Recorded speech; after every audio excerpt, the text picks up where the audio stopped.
Hi, I'm Jo Martin, the founder of One of Many, and today I want to talk about something which is a little bit controversial, perhaps even a bit taboo, and that is, how do our hormones play a role in our results?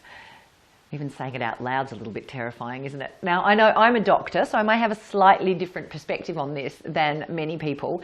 Most of us choose just to ignore our hormones and plow on anyway, right? But I don't know if you've noticed this, but from about the age of 13 right through to the age of around 45, 50, 55, you had hormonal cycles. And I don't know whether you have caught yourself saying, oh my God, I'm so hormonal right now, or you've heard it from somebody else. Especially if you're a manager or a coach of women, you can't be working with somebody for any extended period of time and not have it come up in conversation. If it doesn't come up in conversation, then it's probably a very strict corporate environment where we will pretend that it's not happening, right? Which is not that helpful. Because what I've noticed for myself is the more that I have become au fait with my cycles and discovered what's going on inside my body, I've discovered I have superpowers. And so do you, and so do your team.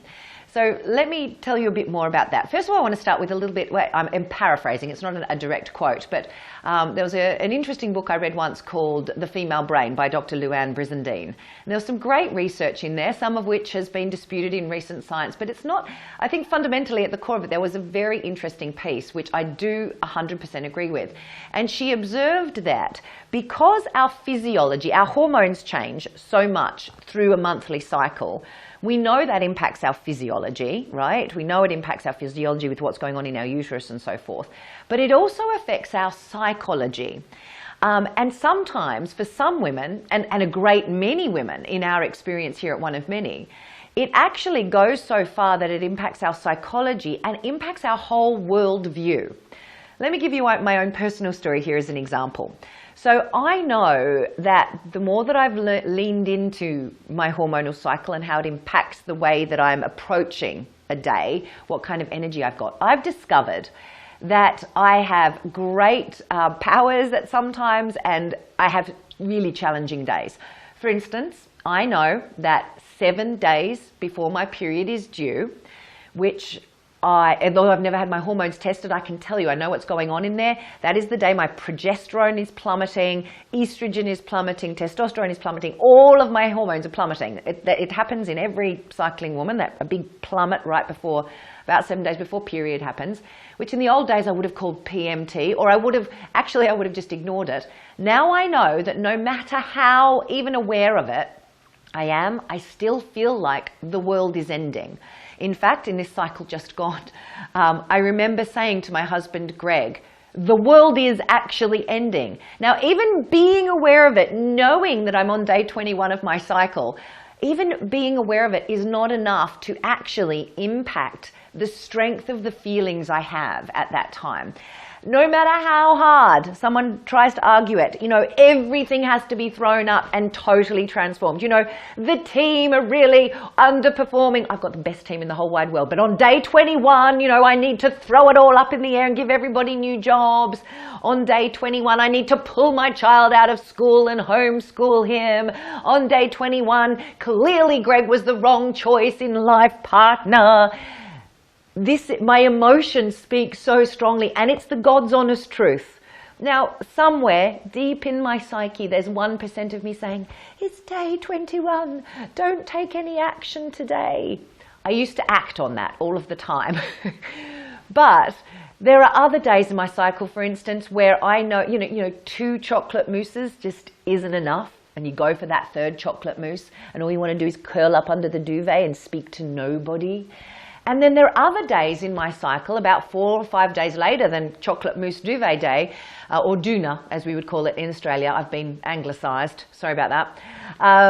The day about 3, 4 of my cycle where I start getting superpowers. I can get so much done, I can stay late, I can work nights if I need to, I can party all night if I want to, where I've got a lot more energy.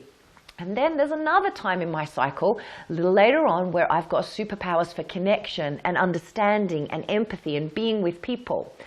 You, my darling, have the same thing.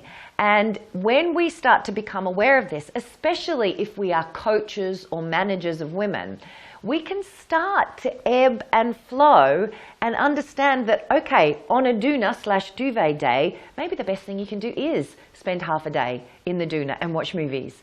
And then knowing that in 3 or 4 days, bang, it's going to come back with where you're going to be able to achieve 200% of what you could achieve back then in a way shorter period of time. So, as taboo as it is, my challenge for you is to start being aware of your cycles. And if you are managing or coaching women, start to be aware of their cycles. Not in that old sexist thing of, oh my God, she's on her period, therefore she's just hopeless. That's not what I'm talking about. When you work it through and start to bring that awareness, you can discover that it provides superpowers.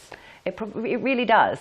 And you can harness this more effectively, even by allowing 1 or 2% more of that energy at that given time. It's not about, 100% changes right now. So please do share in the comments section, what have you noticed about your hormonal cycles, how it in fact impacts not only your physiology, but your psychology.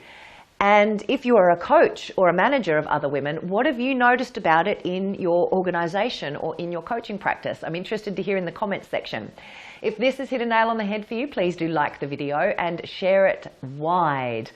And don't even get me started on menopause. That, my darling, is a topic for another day. Ooh, the superpowers of menopause. I'll talk about that in a video real soon. See you.